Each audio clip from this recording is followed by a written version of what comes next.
Have you ever heard the words occupational therapy and wondered what that even meant? You're probably not the only one. Many people, whenever they think of occupational therapy, they either think of jobs, of arts and crafts, or handwriting, and they wouldn't be wrong, but occupational therapists help with so much more. And I'm here to give a little crash course on the many things that occupational therapists can find themselves helping people with. And an occupation is something that pretty much takes up your time from the beginning to the end of your day. And as occupational therapists, our goal is to get an individual back to doing what they want and need to do, or those occupations that take up their whole entire day. So this could be something that is a task or an activity, and a lot of these occupations often provide meaning to our lives. They are responsibilities that we have to do, or they're even things that we need for our basic survival. So stick around to see all of the examples of occupations that an occupational therapist can help someone with. Bathing and showering, using the toilet and proper hygiene when using the toilet, getting dressed, including choosing the appropriate clothing, putting on and taking off the clothing, and managing personal devices or prosthetics. Feeding yourself, including foods and drinking liquids, and eating and swallowing.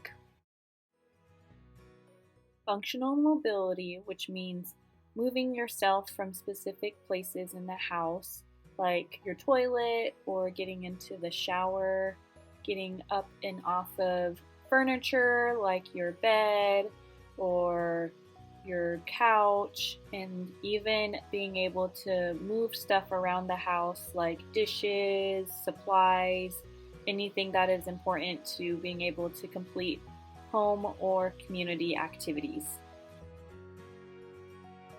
Personal hygiene and grooming, which involves many activities like washing your hands, being able to brush your teeth and engage in that oral hygiene, brushing your hair and applying deodorant, removing hair, and even applying cosmetics.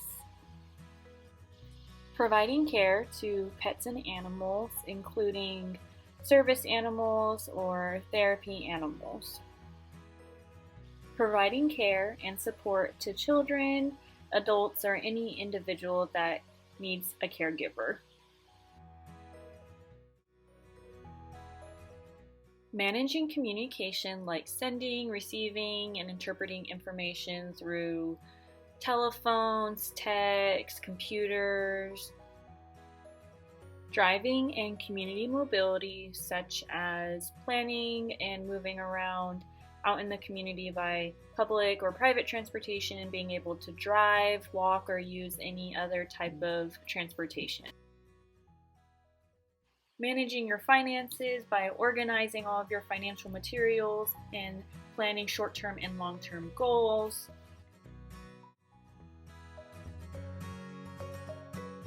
Managing your home through chore maintenance, managing repairs necessary for the property, and yard or environmental maintenance, as well as asking and reaching out to resources to maintain the home.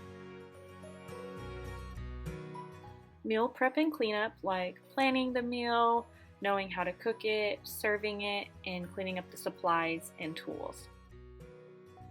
Engaging in religious or spiritual expression. Safety and emergency management in the home and in the community. Shopping, such as organizing, obtaining, transporting, and purchasing products.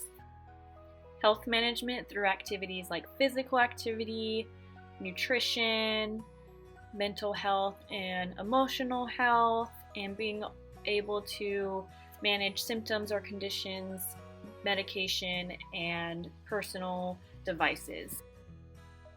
Sleep and rest. School and education-related activities. Work, such as pursuing and obtaining a job, job performance, retirement, and even volunteer participation. play, which includes learning how to play and being able to participate in play activities.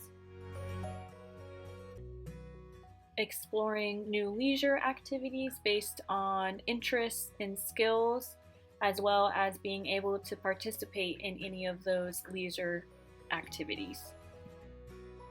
In social participation in the community, within families, in friendships, with intimate partners, or even in peer groups. So now that you have seen some examples of what occupations look like in our life, I will say that those occupations that I do are going to look different from the person next to me. And whenever someone is struggling in their occupations, it's most likely because there's a mismatch between their personal abilities and the demands of the activity, that task, or the occupation. And most of those reasons are because of a disability, of a disease, some type of drastic life changing event, or even some type of societal barrier that really prevents that individual from successfully participating in doing that activity that they want or need to do. And occupational therapists, they come in and they figure out how to break down those barriers, how to better support that individual so that way they are successful and they can be able to participate in the ways that matter to them.